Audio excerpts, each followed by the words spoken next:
Hello dear students, बच्चों आज हम लोग अपने प्रोनाउन के नेक्स्ट लेवल पर डिस्कशन करने के लिए आ गए हैं। लास्ट जो टॉपिक था उसमें मैंने आपको ये पढ़ाया कि प्रोनाउन की डिफिनेशन में ही कुछ बातें छुपी हुई हैं और वो ये बातें हैं कि कहाँ कहाँ हम प्रोनाउन यूज नहीं कर सकते। मैंने आपको 2 इंपॉर्टेंट प्लेसेस बताया कि अगर नाउन रिपीट नहीं हो रहा है, रिलेटिव प्रोनाउन की वजह से अक्सर नाउन सेकेंड पार्ट में रिपीट नहीं होता तो प्रोनाउन का यूज गलत है, और अगर प्रोनाउन अपने एंटीसीडेंट को क्लियरली डिनोट नहीं कर पाए। ये सब मैंने आपको लास्ट टॉपिक में पढ़ाया। फिर मैंने आपको ये डिस्कस कराया कि एक प्रोनाउन को अपने नाउन से मैच करना चाहिए, नंबर से, जेंडर से और प्लेस से, और कुछ इंपॉर्टेंट प्लेसेस भी हमने डिस्कस किया लास्ट अपने टॉपिक पे। आज आप जैसे कि देख पा रहे हो कि 8 टाइप्स ऑफ प्रोनाउन मैंने ऑलरेडी मेंशन किए हुए हैं। ऑलमोस्ट एवरी टाइप, हर टाइप के प्रोनाउन पर आपको एक एरर मिल जाएगा। बहुत ही इजी एरर, बहुत ही बेसिक बातें, और जो थोड़ा बहुत ग्रे एरियाज थे वो मैंने लास्ट टाइम आपको कवर कराए थे। इसके बाद इसमें कुछ ही चीजें हैं जो आपको थोड़ा सा परेशान करने वाली हैं, otherwise this is most easy topic. तो हम लोग स्टार्ट करते हैं पर्सन प्रोनाउन से। आई होप आपने टाइप्स ऑफ प्रोनाउंस नोट कर लिए होंगे। पर्सन प्रोनाउन से सी, मैंने आपको जो टेबल पढ़ाया था उसमें मैंने आपको ये दिखाया ही था कि आई और वी ये फर्स्ट पर्सन है, यू सेकेंड पर्सन है, और ही, शी, इट और they third person. Okay, I singular, we plural, you singular plural के लिए दोनों, ही, शी, इट ये तीनों सिंगुलर हैं और इन तीनों का एक ही प्लूरल है, दे। ओके ना, रूल सेज कि अगर आपको कोई ऐसा सेंटेंस मिल जाए जिसमें कोई दो या तीनों के तीनों पर्सन प्रोनाउंस मिल जाएं, तो उनका करेक्ट सीक्वेंस क्या लिखिएगा। पहले फर्स्ट पर्सन लिखिएगा कि पहले सेकंड पर्सन लिखिएगा कि पहले third person, and so on and so fourth. And the rule says there are 2 accepted sequence, 1, 2, 3 and 3, 2, 1। 123 का एक सीक्वेंस एक्सेप्टेड है, फर्स्ट पर्सन, सेकंड पर्सन और थर्ड पर्सन, और दूसरा है 3, 2, 1, थर्ड पर्सन, सेकंड पर्सन और फर्स्ट पर्सन। किस basis पर ये सीक्वेंस हम लोग डिसाइड करते हैं? अगर आपको सेंटेंस में निगेटिविटी यानी कि आपका सेंटेंस नेगेटिव है, अगर आपको सेंटेंस में कोई moral flaw in the sense अगर कोई अनैतिक बातें आपको दिख रही हो, ऐसी बातें जो कि अनैतिक हो। थर्ड, गिल्ट, कोई अपराध बोध हो रहा हो। फोर्थ, सेंस ऑफ ड्यूटी या रिस्पॉन्सिबिलिटी।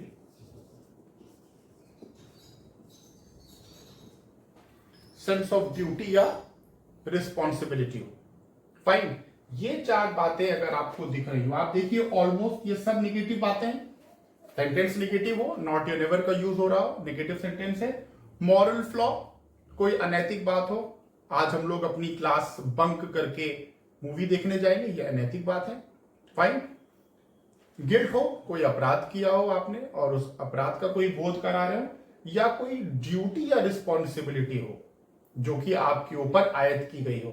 आज आपको पूरी क्लास साफ करनी है, रात भर पहरा देना है, ड्यूटी या रिस्पॉन्सिबिलिटी हो, तो फिर आप पहले अपना नाम लेंगे, फिर दूसरे का नाम लेंगे और फिर तीसरे का नाम लेंगे। क्लियर? फॉर एग्जाम्पल,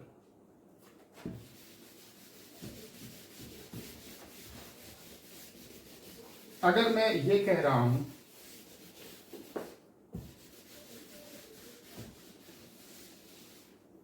कि मैं, तुम और वो थर्ड पर्सन आज पढ़ाई करेंगे, आज पढ़ाई नहीं करेंगे। ओके, अगर आपने कहा पढ़ाई नहीं करेंगे तो आपको क्या हो जाएगा? I, you and he shall not study today.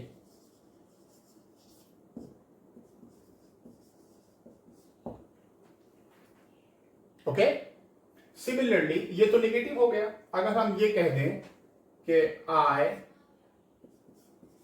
you and he shall bunk the classes today,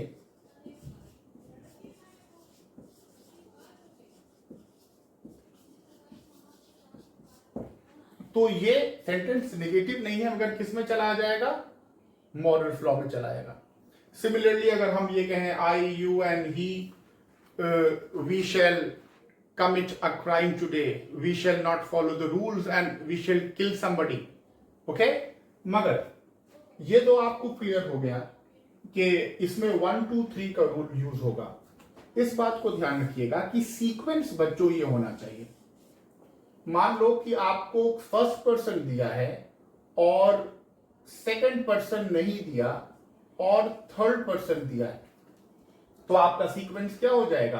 first और 3, क्योंकि सेकंड पर्सन मेंशन ही नहीं है ना। मान लीजिए अगर आपको 2 थर्ड पर्सन दिए हैं, आई या वी, सॉरी, 2 थर्ड पर्सन दिए हैं, आई और वी आपने फर्स्ट पर्सन बोल दिया और कहा Ram and Sohan. Okay, so I, Ram and Sohan या Sohan and Ram, that is fine, क्योंकि थर्ड पर्सन में आप दोनों नाम है, किसी को भी यूज कर सकते हैं। तो आपको सीक्वेंस का ध्यान देना है कि आपका सीक्वेंस होना चाहिए 1 2 3। एक फर्स्ट पर्सन मेंशन नहीं है तो 2 3 हो जाएगा, थर्ड पर्सन मेंशन नहीं है तो 1 2 हो जाएगा, कोई 2 या 3 हो। सीक्वेंस आपको वही फॉलो करना है। I hope I am clear. इसके ऊपर आपको काफी क्वेश्चंस आएंगे। बस ध्यान रखना, निगेटिव सेंटेंस हो, उसमें कोई अनैतिक बात हो, कोई गिल्ट हो या सेंस ऑफ ड्यूटी और रिस्पॉन्सिबिलिटी हो। जाहिर सी बात है, इन सबको सुनने के बाद आपको प्रैक्टिस करनी है ना। प्रैक्टिस करिए। और मैंने आपको बार बार कहा है कि स्टार्टिंग में अगर आपको अपना बेस स्ट्रांग करना है तो आपको कौन सी बुक स्टार्ट करनी है? लूसेंट। लूसेंट का प्रोनाउन भी बहुत ही स्टैंडर्ड का है, बहुत ही अच्छा है और बहुत ही क्लियरली 1 2 3 पर इतने क्वेश्चन हैं कि आपको बात एकदम साफ हो जाएगी। फिर मान लीजिए कि अगर क्वेश्चन में, सेंटेंस में ये सब बातें नहीं, सेंटेंस में निगेटिविटी नहीं है, कोई मॉरल फ्लॉ नहीं है, कोई गिल्ट नहीं है, कोई सेंस ऑफ ड्यूटी या रिस्पॉन्सिबिलिटी नहीं है, तो जाहिर सी बात है वो एक अच्छा वाक्य होगा, क्योंकि सारी निगेटिव चीजें तो इसमें मेंशन नहीं है ना। हम तुम और वो आज पढ़ाई करेंगे, हम तुम और वो लोगों की मदद करेंगे, and any sentence which does not carry these things. तो आपका सीक्वेंस क्या हो जाएगा? पहले दूसरे का नाम लीजिएगा, फिर तीसरे का नाम और फिर अपना, यानी कि 2 3 1। अगर हम सिर्फ यहां हटा दें I you and she, I you and he shall study today और नॉट हटा दें तो ये सेंटेंस एरर हो जाएगा और आपको करना पड़ेगा you, he and I.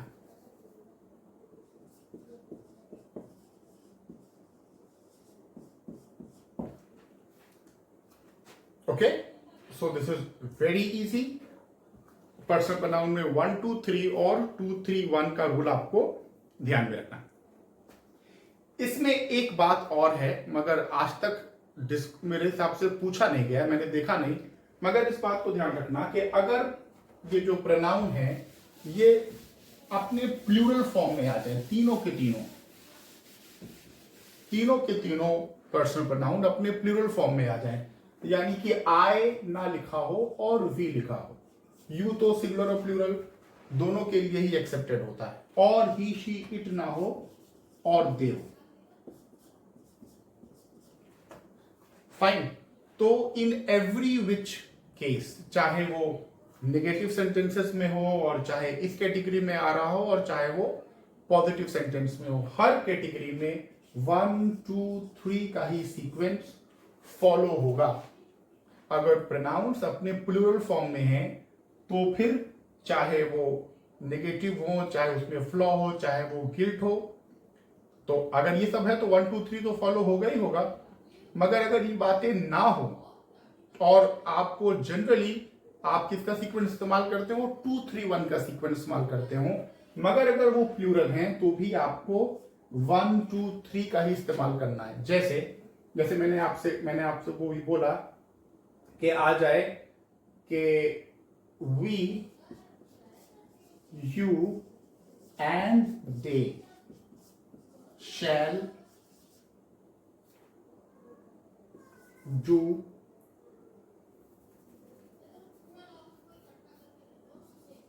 Help the poor. Okay, so ये अच्छी बात है। ये सेंटेंस में आपको 2 3 1 का सीक्वेंस लेना चाहिए, मगर आप ये देखिए 1 2 1 3 का सीक्वेंस मैंने फॉलो किया है। ओके, तो इतनी बातें आपको 1 2 3 और 2 3 1 के सीक्वेंस में रखनी है। ठीक, आई होप आपको ये बातें क्लियर हो गई हैं। फिर इसमें एक स्टेप और फर्दर एक एरर है और इंपॉर्टेंट एरर है, और आजकल बच्चे बहुत डिस्कस भी कर रहे हैं, बहुत पूछ भी रहे हैं, क्योंकि शायद मॉक 3 या किसी में आपसे उसके ऊपर क्वेश्चन आए हैं, तो मैं उसको यहां पर डिस्कस कर लूं। देखिए, पॉजिटिव जब आप किसी का लगाएंगे तो आपको देखना होगा कि जो सब्जेक्ट वाला नाउन या प्रोनाउन है उसी का तो पॉजिटिव लगाएंगे। अगर आपने कहा कि राम ने अपना काम कर लिया है, तो आप अंग्रेजी बोलेंगे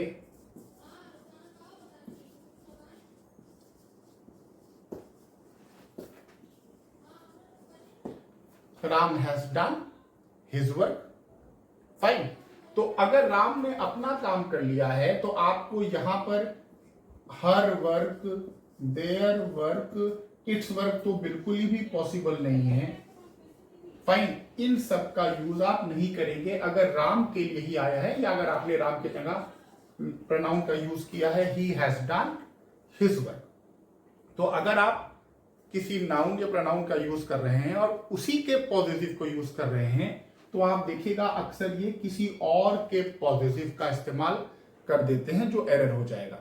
fine, she has done her work, they have done their work, you have done your work. Clear? फिर उसमें एक बात का ध्यान रखिएगा, एक वर्ड है वन। ये वन एक्चुअली नाउन के सेंस में इस्तेमाल होता है, प्रोनाउन के सेंस में इस्तेमाल नहीं होता, क्योंकि मैंने आपको बताया प्रोनाउन में अपॉस्ट्रोफी लगती ही नहीं।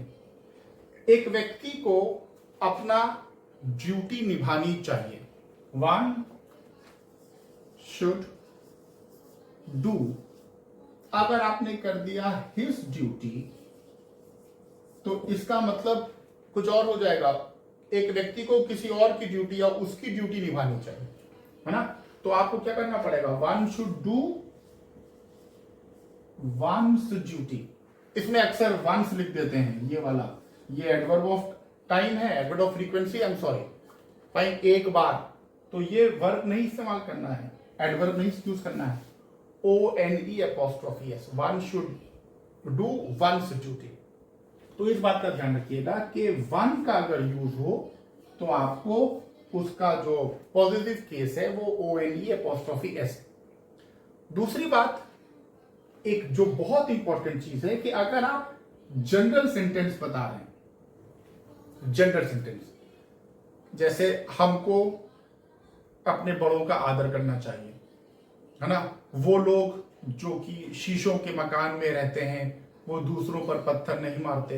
एक क्वेश्चन मैं देख रहा हूं, अगर when he hears of the plane crash, या one hears of the plane crash he feels very sorry. ये क्वेश्चन का आंसर गलत दिया हुआ है।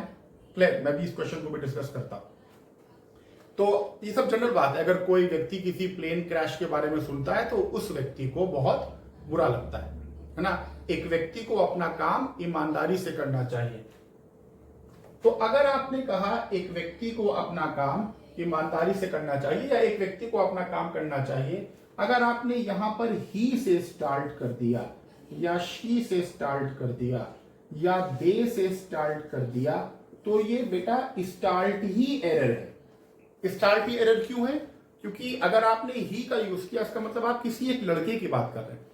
अगर आपने शी का यूज किया इसका मतलब आप किसी एक लड़की की बात कर रहे हैं। अगर आपने दे का यूज किया इसका मतलब आप कुछ विशेष समूह की बात कर रहे हैं जो लड़के और लड़कियों का है। मगर यहां पर क्या बोला जा रहा है, एक व्यक्ति को, एक जनरलाइज्ड सेंस है, तो जब भी आप जनरलाइज्ड सेंस में बात करेंगे तो आपको ही शी यूज का, ही शी और दे का यूज नहीं करना है, वन का करना है, या फिर आप डिमॉन्स्ट्रेटिव प्रोनाउन इस्तेमाल कर सकते हैं, those who live in glass houses. Fine.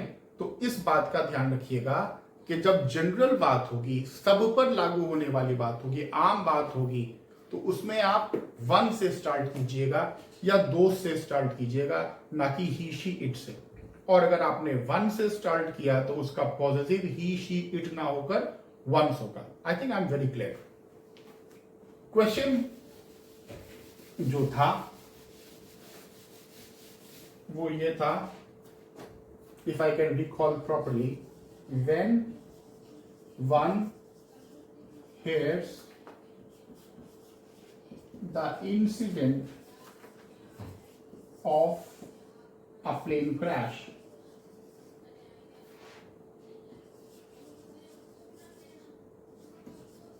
he feels very sorry.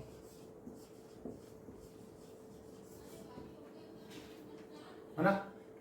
इसकी हिंदी क्या निकल रही है? जब कोई व्यक्ति किसी भी प्लेन क्रैश का, कोई एक प्लेन क्रैश के बारे में की घटना को सुनता है तो उसको बहुत अफसोस होता है। अगर आपने कह दिया ही फील्स वेरी सॉरी, इसका मतलब किसी एक आदमी को अफसोस होता है बस, और आप वन से स्टार्ट कर रहे हैं, तो आपको बोलना चाहिए, क्योंकि यहां सेंटेंस कॉमा लगा दिया है, कॉमा लगा दिया और दूसरा सेंटेंस स्टार्ट कर दिया है, तो आपको फिर वन से स्टार्ट करना चाहिए और होना चाहिए वन फील्स वेरी सॉरी, ना कि ही। क्लियर? तो ये एरर जो है इस तरीके से सॉल्व होनी चाहिए। I hope I am clear. फिर इसमें भी बच्चों एक और चीज है जो आपको देखनी है। अभी तो मैंने आपको बताया कि एक एक आ जाए, तो जैसे अगर हमने ये बोला कि ही शुड डू हिज वर्क, कोई प्रॉब्लम नहीं। मगर अगर आ जाए आई and want to, I and you should do dash work, he and she should do dash work,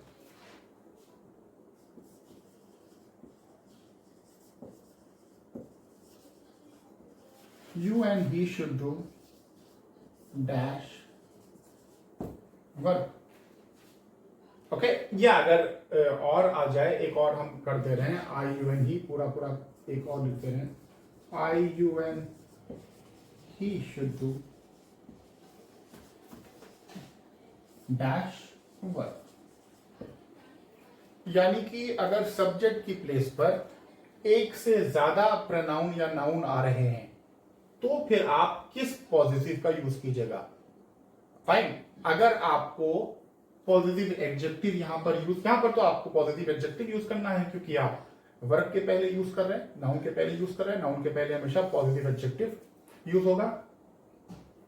तो I should do my work, he should do his work, they should do their work, you should do your work. But if we have got more than one pronouns at the place of subject, तो भी आप याद रखिएगा आपका sequence 1 या 2 या 3, यानी कि अगर आपको फर्स्ट पर्सन मिल रहा है तो आप फर्स्ट पर्सन से कीजिएगा, एक से ज्यादा है तो फर्स्ट पर्सन का प्लूरल यूज कीजिएगा, क्योंकि एक से ज्यादा आपके नाउन्स या प्रोनाउंस है ना, तो यहां पर इफेक्ट कलेक्टिवली प्लूरल ही पड़ेगा। अगर फर्स्ट पर्सन नहीं है तो सेकंड पर्सन, अगर सेकंड पर्सन नहीं है तो थर्ड पर्सन। जैसे आई एंड यू, इसमें फर्स्ट पर्सन भी है और सेकंड पर्सन भी है, तो आप किसको प्रेफरेंस देंगे? फर्स्ट पर्सन को। मगर फर्स्ट पर्सन के प्लूरल को देंगे, क्योंकि यहां पर दो नाउन या दो प्रोनाउन एंड से जुड़े तो बात चलती है plural. So I and you should do, क्या हो जाएगा? आवर वर्क, क्योंकि इसका प्लूरल है वी और वी का पॉजिटिव हो जाएगा आवर। ही एंड शी, ये दोनों थर्ड पर्सन है, तो आपको सीधे सीधे थर्ड पर्सन का लगा देना है, प्लूरल वाले का थर्ड पर्सन का, there were, you and he. अब इसमें सेकंड पर्सन है और थर्ड पर्सन है, तो यू का प्लूरल भी यू ही है, तो your were. I, you and ही तीनों पर्सन है, मगर जाहिर सी बात है आपको सीक्वेंस प्रेफरेंस देना है फर्स्ट, और फर्स्ट का प्लूरल तो क्या हो जाएगा, अवर। आई होप ये बात आपको क्लियर है, इसको भी आप नोट डाउन कर लीजिए। देन इतनी बातें तो आपको मुझे पढ़ानी थी पर्सनल प्रोनाउन में, जो मैंने डिस्कस करा दिया। इसके अलावा पर्सनल प्रोनाउंस में कोई एरर ऐसा नहीं है जो कि वर्ड मेंशनिंग हो। Excuse me.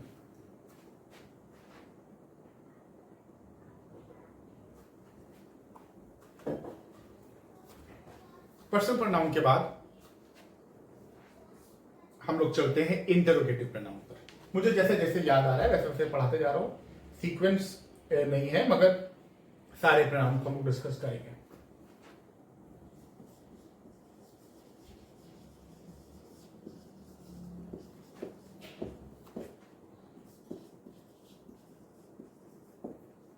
बहुत इंपॉर्टेंट है इंटरोगेटिव प्रोनाउन, और मेरे हिसाब से इसके ऊपर क्वेश्चंस भी प्रोनाउन में काफी सारे हैं।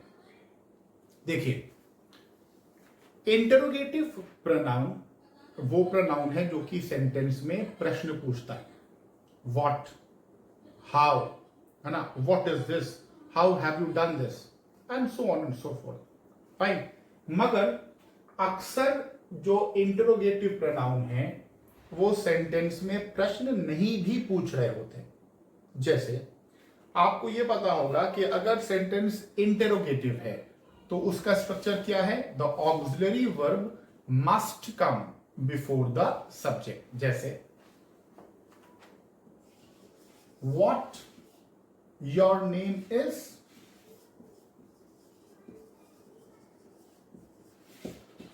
this sentence is wrong. It has to be what is your name. Clear? क्यों? क्योंकि ये यहां पर what इंटरोगेटिव है and auxiliary verb should come before the subject, your.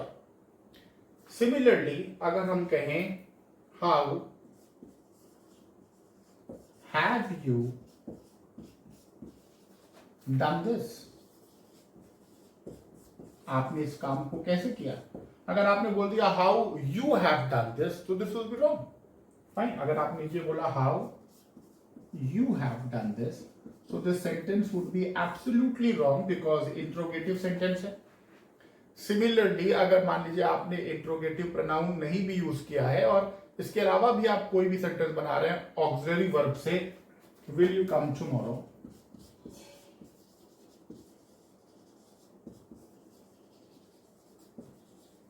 तो इसमें भी सहायक क्रिया सब्जेक्ट के पहले ही लगेगी। सो कंक्लूजन क्या है, if the sentence is interrogative, in every condition the auxiliary verb must come before it subject. Okay, अब यहां पर आइए, अक्सर ऐसे शब्द जो कि अन्यथा इंटरोगेटिव हैं, what, who, whom, how, where, etc. ये इंटरोगेटिव है। ये अक्सर सेंटेंस में प्रश्न नहीं बना रहे होते। They do not form questions. Rather, मगर क्या कर रहे होते हैं, क्या कर रहे होते हैं, rather comes as,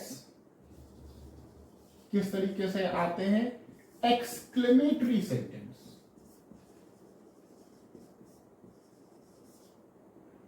या फिर सिंपल सेंटेंस या सिंपल असर्टिव सेंटेंस।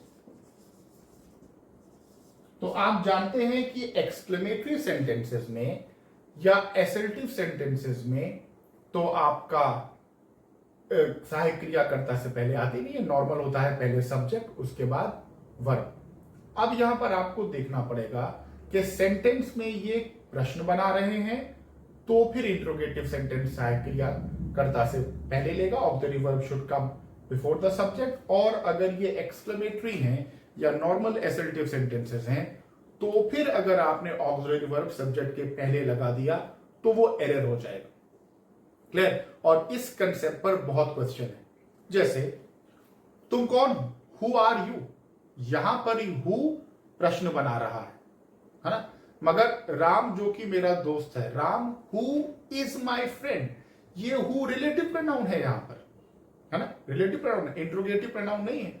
और अगर इंट्रोगेटिव प्रोनाउन नहीं है तो Ram is who my friend अगर आपने बोला तो कोई मतलब ही नहीं रहा, Ram who is my friend. Clear? और एग्जाम्पल से मैंने आपको इसको बताता हूं। एक बहुत मशहूर क्वेश्चन है, what does make people so irritated या so annoyed at trivial issues is a matter of concern.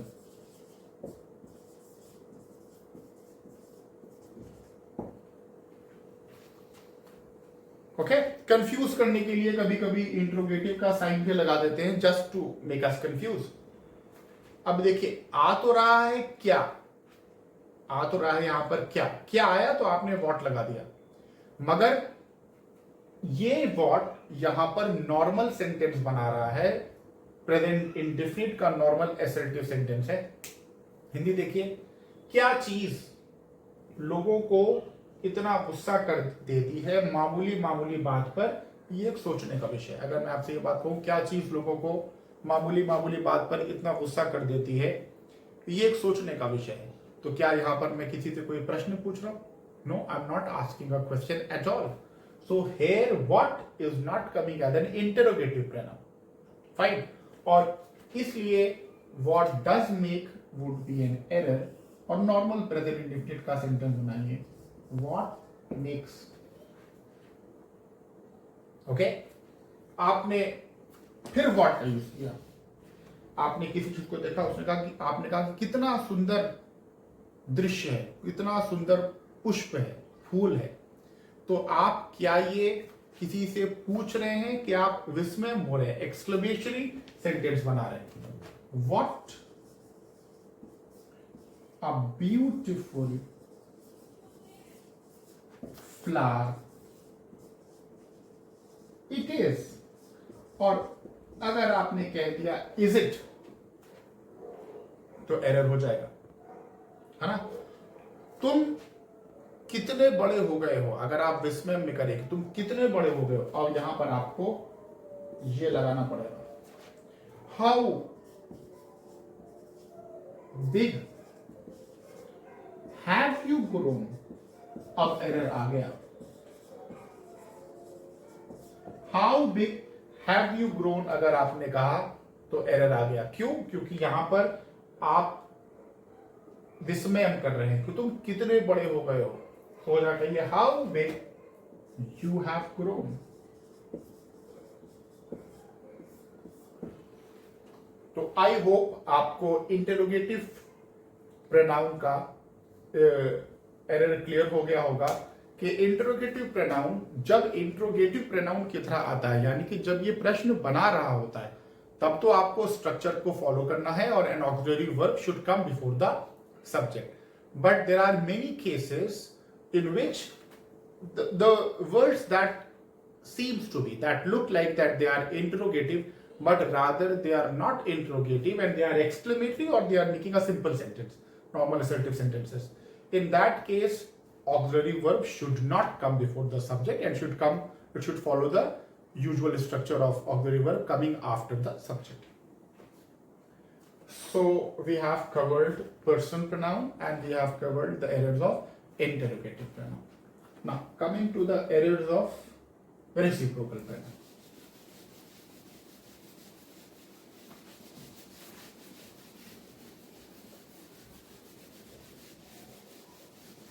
ये भी बहुत इंपॉर्टेंट है, रेसिप्रोकल प्रोनाउन के एरर।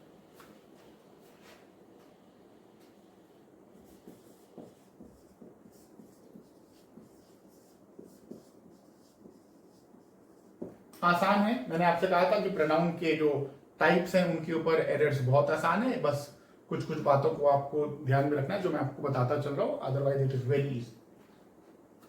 ईच अदर एक रेसिप्रोकल प्रोनाउन है और है वन अनदर। इनके करेक्ट यूसेज पर एरर आते हैं, each other and one another. Hindi क्या होती है? आपस में। ईच अदर की हिंदी भी आपस में होती है और वन अनदर की हिंदी भी आपस में ही होती है। क्लियर? डिफरेंस क्या है? ईच अदर केवल दो नाउन्स जो प्रोनाउंस के लिए यूज होता है और वन अनदर दो से अधिक नाउन्स और प्रोनाउंस के लिए यूज होता है। फॉर एग्जाम्पल, अगर आप कहें कि Ram and Shyam are fighting, Ram और श्याम आपस में लड़ रहे हैं, तो Ram and Shyam are fighting, each other use होगा। ओके, मगर हम अगर नंबर ऑफ नाउन बढ़ा दें और कह दें राम कॉमा श्याम एंड सोहन, तो अब क्या हो जाएगा? आर फाइटिंग, ईच अदर को हम कर देंगे one another. I think this is quite clear. मगर इसका एक स्टेप फर्दर है, कंटेम्प्रेरी रूल है जो थोड़ा सा क्लेरिफिकेशन मांगता है, थोड़ा सा क्लेरिफिकेशन। इतनी बात आपको क्लियर है? दोनों का मतलब होता है आपस में, ईच अदर दो के लिए, मगर वन अनदर दो से अधिक के लिए ना। अब इसका कंटेम्प्रेरी रूल जो है वो ये कह रहा है कि अगर दो से अधिक नाउन हैं मगर उनका नंबर क्लियरली मेंशन है, दो से अधिक नाउन या प्रोनाउन है मगर उनका नंबर्स क्लियरली मेंशन, आपने बोल दिया 5 ब्रदर्स,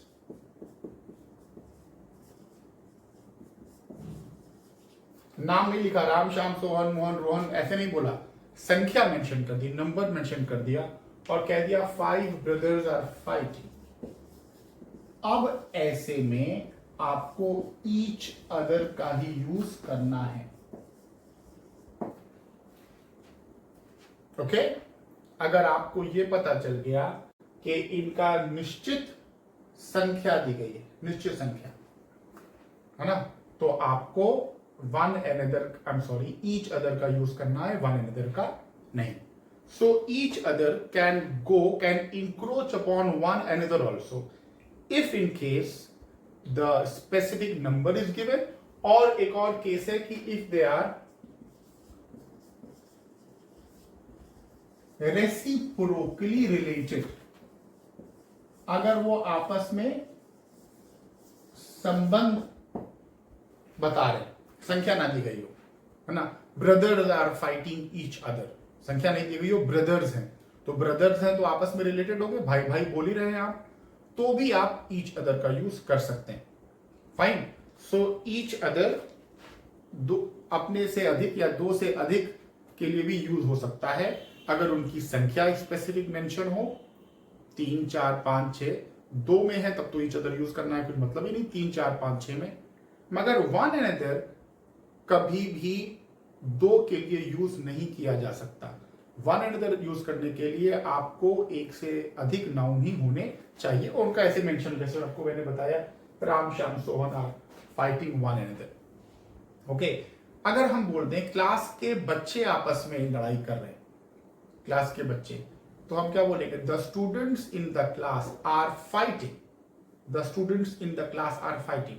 अब आप देखिए संख्या तो मेंशन नहीं है, मगर इस बात को तो हम मान के चलेंगे कि क्लास में दो से अधिक बच्चे हैं या ज्यादा बच्चे होंगे, तो आप बोलेंगे are fighting one another, the students in the class are fighting one another. Okay, so इस बात को ध्यान रखिएगा कि जो रूल है वो संख्या मेंशन करने वाला है, स्पेसिफिक संख्या मेंशन कर रहे हो या फिर आप आपस में उनको रिलेटेड बता रहे हैं, रेसिप्रोकली, फाइन, रेसिप्रोकली, तो आप उसके साथ ईच अदर का यूज भी कर सकते हैं या करेंगे। So this is so easy, one another and each other. I hope it is clear also.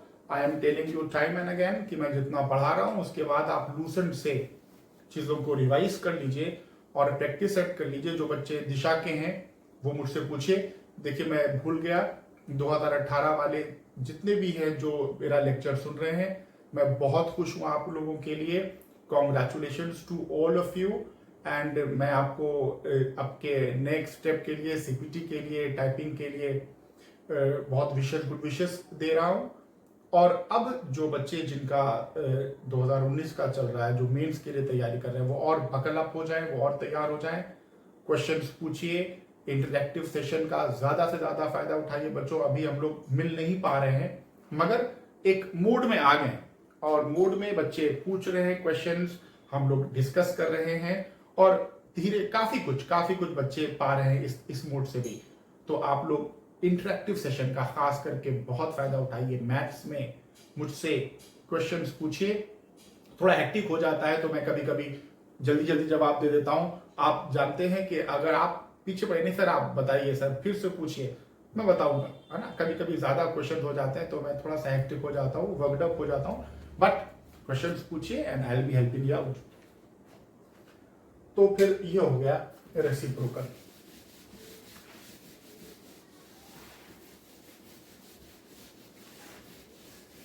CHSL वाले भी तैयारी अपनी करते रहे, उनके भी धीरे धीरे टाइम आ रहा है और CGL वाले तो अब का उनके लिए टाइम बिल्कुल बचा ही नहीं है, बिल्कुल मेंस में एकदम जुट जाइए।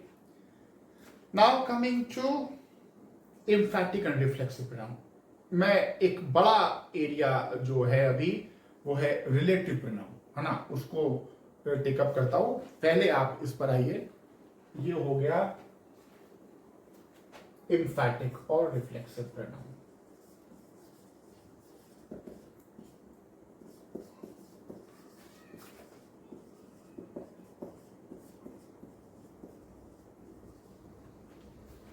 ओके, सो बहुत ही आसान है। हम आई am not 100% sure but I am quite sure कि इसको हिंदी में निजवाचक सर्वनाम बोलते हैं, है ना।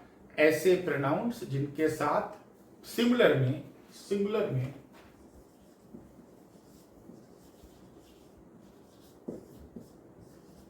सेल्फ और प्लूरल में सेल्फ्स लगा होता है। सिंगुलर में सेल्फ लगा होता है और प्लूरल में सेल्फ्स लगा होता है। ऐसे प्रोनाउन को हम लोग क्या बोलते हैं? एम्फैटिक और रिफ्लेक्सिव। फाइन। नाम अलग अलग क्यों है? देखिए दोनों का स्ट्रक्चर अलग है। वैसे इसके ऊपर क्वेश्चंस उतने नहीं है मगर बताते चले। अगर आप अपने ऊपर जोर देकर बात कर रहे हैं, अपने ऊपर इन्फेसाइज कर रहे हैं, और इनका स्ट्रक्चर क्या होगा? सब्जेक्ट के तुरंत बाद अगर आप लिख रहे हैं तो आप उसको एम्फैटिकली लिखेंगे। मैं खुद तुमसे मिलने आऊंगा। आई myself will come to meet you।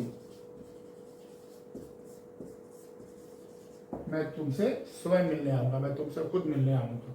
तो ये माई सेल्फ आप बोलेंगे, आपने एम्फैटिकली यूज किया, और केवल आप अपने ऊपर जोर ना डालें, है ना, और उसको लेटर ऑन द सेंटेंस में, लेटर पार्ट में यूज करें और कह दें आई will come to meet you myself। Now this would be reflexively used। Clear? तो यूसेज का केवल स्ट्रक्चर में अंतर है कि ये है एम्फैटिक, ये है रिफ्लेक्सिव। अदरवाइज दोनों का रूल सेम है जो अभी हम डिस्कस करने जा रहे हैं और दोनों के वर्ड सेम। तो सिंगुलर के साथ सेल्फ और प्लूरल के साथ अगर हम सेल्फ का यूज करें तो वो रिफ्लेक्सिव या एम्फैटिक होंगे, जैसे myself, himself, herself, fine. मगर themselves, you singular plural दोनों है, इसलिए योर सेल्फ भी एक्सेप्टेड है, और अगर आप इनके प्लूरल को रिप्रेजेंट करेंगे तो योर सेल्फ होगा।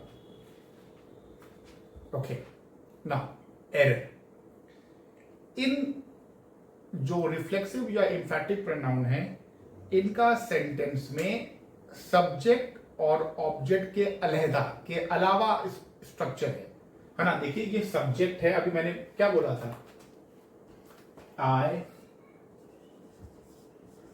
My self will come to meet you.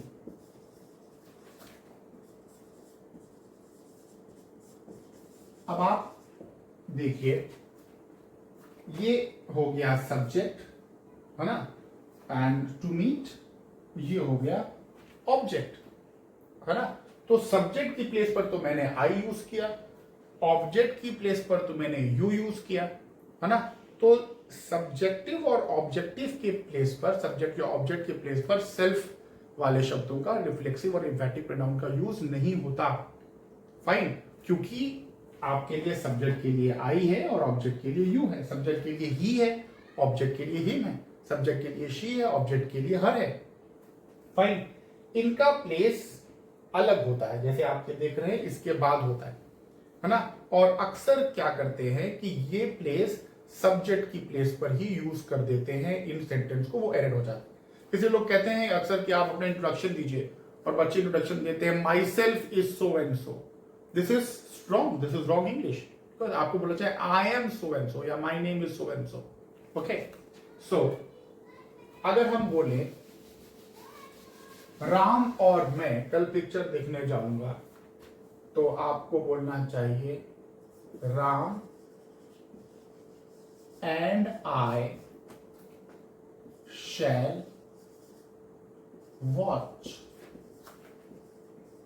a movie tomorrow। इसमें बात का ध्यान रखिएगा, ये इस सेंटेंस में ना ही कोई नेगेटिविटी है, ना ही कोई अनैतिक बात है, ना ही कोई अपराध है, ना ही कोई सेंस ऑफ ड्यूटी और रिस्पॉन्सिबिलिटी है। तो मैंने 2 3 1, 2 तो मिला ही नहीं है, 3 और 1 मिला है, तो देखिए 3 और 1 का स्ट्रक्चर यूज किया है। अगर आप बोलते थे आई एंड राम तो एरर हो जाता, 1 2 3 का स्ट्रक्चर नहीं यूज करना। मगर अगर हम कहते हैं राम एंड आई की जगह बोल दें my self shall watch a movie tomorrow, that would be an error of emphatic and reflexive pronoun, fine, because emphatic and reflexive pronoun cannot be used at the place of subject and at the place of object as well, okay। इतना clear है, subject की place पर तो ये कभी भी use नहीं किए जा सकते। ऑब्जेक्ट की प्लेस पर एक बहुत ही इंटरेस्टिंग तरीका है जहां पर emphatic और reflexive pronoun का यूज होता है और बहुत एरर है, उस बात को ध्यान रखो। आई होप इतना आपको क्लियर हो गया होगा। तो सब्जेक्ट की प्लेस पर आप रिफ्लेक्सिव या एम्फैटिक सेल्फ वाले शब्दों का प्रयोग नहीं कर सकते ना। रूल सेज कि if we have got a transitive verb in a sentence, अगर वाक्य में हमको साकर्मक क्रिया मिल रही है, ट्रांजिटिव वर्ब मिल रहा है, then transitive verb must be followed by a object. तो transitive, I am sorry, an object must be followed by a transitive verb. Transitive verb के बाद ऑब्जेक्ट होना अनिवार्य है। अगर आपने बोला राम खेल्ड, sentence is incomplete. Ram enjoyed, sentence is incomplete. Ram absented, sentence is incomplete, because Ram killed whom? Ram enjoyed what? Ram absented what? या whom? Fine. So अगर साकर्मक क्रिया है तो ऑब्जेक्ट होना अनिवार्य है। और ऑब्जेक्ट दे दीजिए, Ram killed a snake, Ram enjoyed a movie, Ram absented Shyam from the class, Ram ने श्याम को क्लास से जाने से रोक लिया, एब्सेंट कर दिया। ओके, ये करेक्ट है। तो अगर आपके पास ऑब्जेक्ट नहीं दिया गया है तो वो एरर है और आपको ऑब्जेक्ट देना है। मगर अगर ऐसी सिचुएशन आ जाए जब सब्जेक्ट ही ऑब्जेक्ट बन जाए, यानी कि आप ही करता है और कार का प्रभाव भी आपके ऊपर हो रहा है, आपने किसी और को नहीं मारा, आपने अपने आप को ही मार लिया, है ना, तो आप क्या करेंगे? राम किल्ड हिम अगर आपने लगा दिया तो सेंटेंस तो करेक्ट हो जाएगा, सेंटेंस तो ग्रामेटिकली करेक्ट है, मगर मीनिंग हो जाएगी कि राम ने उसको मारा, राम ने उसको मारा। मगर मान लीजिए आप ये कहना चाह रहे हैं कि राम ने खुद को मार लिया, राम ने स्वयं को मार लिया, तो आप क्या बोलेंगे? Ram killed himself. तो अगर आप ऑब्जेक्ट की प्लेस पर अपने आप को ही रखना चाह रहे हैं तो अब आप ऑब्जेक्टिव प्लेस को ना यूज करके रिफ्लेक्सिव या इम्फेटिव प्रोनाउन यानी कि सेल्फ वाले शब्दों का यूज करेंगे। राम ने इंजॉय किया, है ना, राम इंजॉय हिमसेल्फ, है ना। अगर यहां पर आप राम की जगह किसी प्लूरल को कर दीजिए और कर दीजिए दे इंजॉय, तो क्या हो जाएगा? देमसेल्व्स। अगर आप यहां पर दे की जगह कर दीजिए शी इंजॉय, तो क्या हो जाएगा? हरसेल्फ। अगर आप शी की जगह यहां कर दीजिए आई इंजॉय, तो क्या कर देंगे? My self. Okay, so I hope this is very clear to you.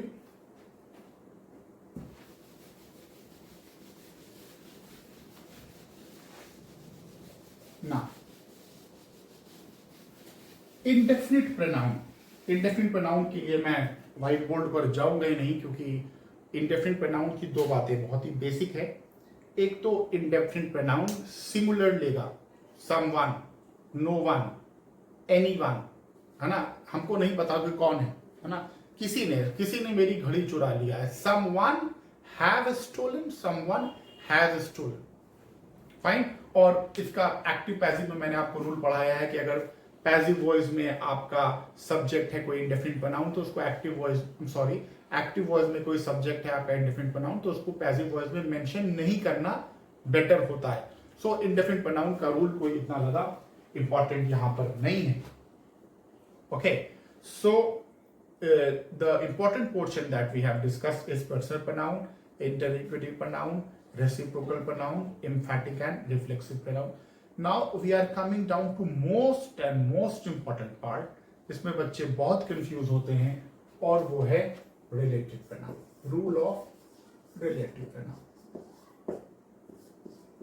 Now relative pronoun need lot of base building also dear.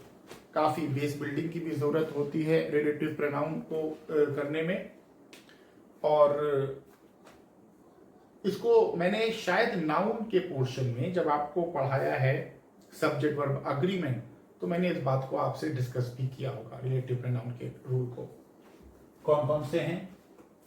Who, whom,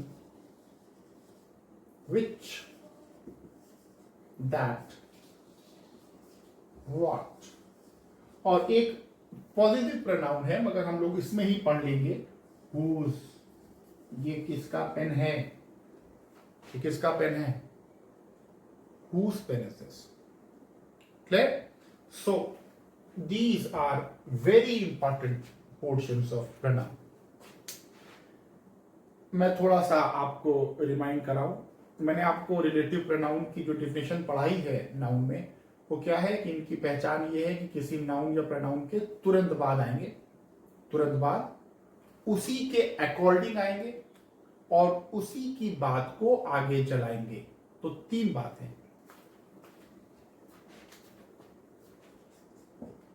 will come after a noun or pronoun, come according to the noun or pronoun preceding them. जो भी noun और pronoun उनके पहले आएगा उन्हीं के according आएंगे. And provide extra information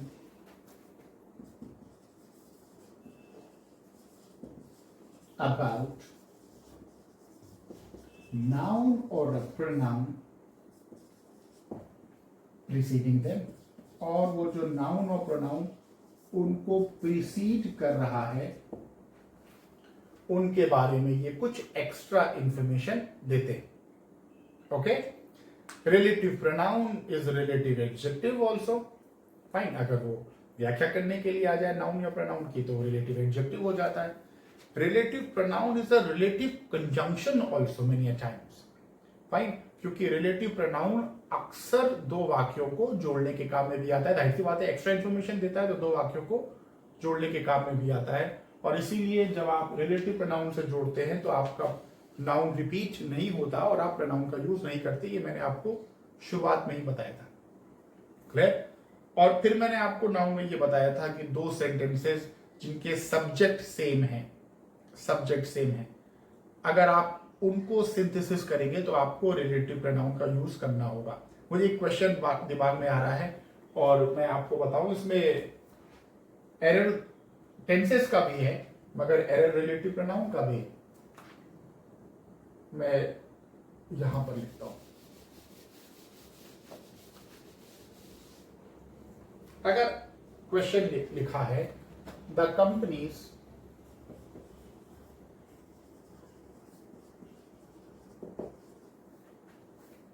have not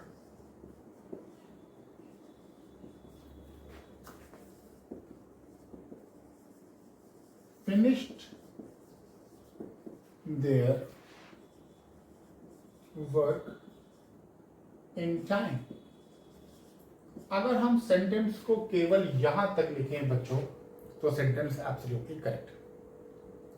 companies ने अपना काम समय के भीतर ऑन टाइम भी आप कर सकते हैं, समय पर जो एग्जैक्ट डेट दी है, समय रहते समय के भीतर नहीं किया तो अंग्रेजी होगी the companies have not finished their work in time.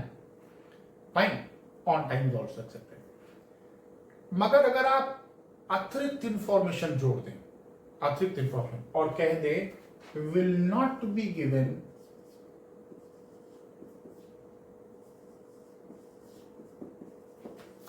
New work, उनको और नया काम नहीं दिया जाएगा. अब यहां पर एरर हो गया. क्यों? क्योंकि जब आपने एक्स्ट्रा इंफॉर्मेशन, वैसे कॉमा की जरूरत नहीं है, केवल मैं आपको समझाने के लिए यहां पर कॉमा लगा रहा हूं. जब आपने कंपनीज के बारे में कुछ अतिरिक्त इंफॉर्मेशन दे दिया, that means that you are you are joining another clause to a sentence. आप एक दूसरा क्लॉज जोड़ रहे हैं और अगर जोड़ रहे हैं तो you need a conjunction. And what conjunction? Relative conjunction. Error क्या हो जाएगा कि आपको पढ़ना पड़ेगा द कंपनीज और कंपनीज के लिए हु या हुम का प्रयोग किया, फिर एरर, क्योंकि ये जिस नाउन या प्रोनाउन के बाद आता है, जो उनके पहले नाउन प्रोनाउन आते हैं उनके अकॉर्डिंग आता है. तो यहां पर हु भी एरर, हुम भी एरर. दैट चलाया जा सकता है मगर बेस्ट क्या है, विच, दैट भी करेक्ट है. दैट हैव भी कोई हर्ज नहीं है मगर बेटर क्या है, which. The companies which have not done their work in time, they shall not be awarded, they shall not be given new work. Clear? So यहां पर आपको क्लियर एरर दिख रहा है ना. एक और एरर देखिए जिसमें मैं आपसे कह रहा था कि टेंसेस का भी एरर है. टेंसेस मैं आपको पढ़ा चुका हूं, इसलिए कोई प्रॉब्लम नहीं होनी चाहिए. और एरर है recently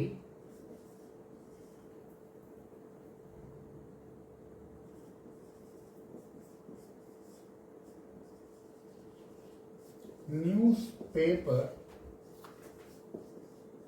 reported deaths of two brothers went for a bath in a well, in a river, in a well, that is fine. हाल ही में न्यूज़पेपर ने रिपोर्ट किया मौत की दो भाइयों की, है ना। सेंटेंस यहां तक अगर फिनिश हो जाता तो करेक्ट था। आगे कह रहा है जो कि कुएं में नहाने गए थे। फिर आपने अतिरिक्त इंफॉर्मेशन जोड़ी, तो अब आपको क्या करना पड़ेगा, ब्रदर्स के बाद फिर विच लगाओगे, एरर, है ना, क्योंकि विच नॉन लिविंग थिंग के लिए लगाते हैं। हु और हु में भी अंतर है, अभी हम डिस्कस करेंगे। हु यहां पर लगना पड़ेगा, हु तो लगा, एक एरर तो क्लियर हो गई कि यहां पर आपको रिलेटिव प्रोनाउन का एरर चाहिए ही चाहिए। मगर एक और एरर है, वो है सीक्वेंस ऑफ सेंटेंसेस, टेंसेस का, क्योंकि रिपोर्ट होने से पहले उनके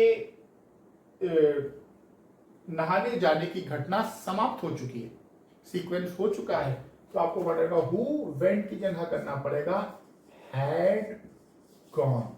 तो पूरा एरर हो जाएगा हु हैड गॉन करना पड़ेगा। क्लियर? तो I hope it is clear to you. ना